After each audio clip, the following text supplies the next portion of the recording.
আসসালামু আলাইকুম রহমতুল্লাহি ওবরাকাতু। শুভ সকাল, সবাই কেমন আছেন? আশা করি ভালো আছেন। আজকে একটি ওয়াশিং মেশিনের কাজ নিয়ে আসলাম। এটা হচ্ছে স্যামসাং ওয়াশিং মেশিন। এই মেশিনটা তো এটা সমস্যা হচ্ছে স্পিন হয় না। তো আইসা দেখলাম যে স্পিন হয় না, এটা ড্রেন মোটরটা একটু সমস্যা আমার কাছে মনে হচ্ছে। কোনো ইরোর মারে না, কিন্তু এটা সময় দেখা যায় 7 মিনিট থাকলে ওই আধা ঘন্টা ধরে 7 মিনিটই থাকে। তো ওই যে ড্রেন মোটর সমস্যা মনে হয়েছে। এই যে খোলার পরে দেখি যে ড্রেন মোটরটা জ্বলে গেছে।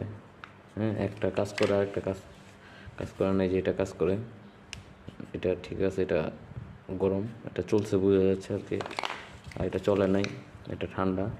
আর এটা জ্বলা দেখা যাচ্ছে, এটা তারগুলোও জ্বলে গেছে। তো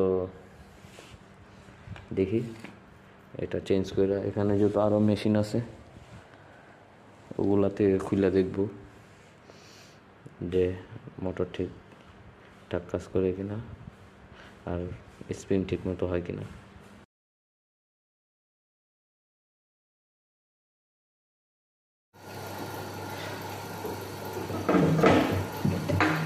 ড্রেন মোটরটা লাগানোর পালা, দেখেন কীভাবে লাগায়। জানি না কতটুকু দেখা যাচ্ছে।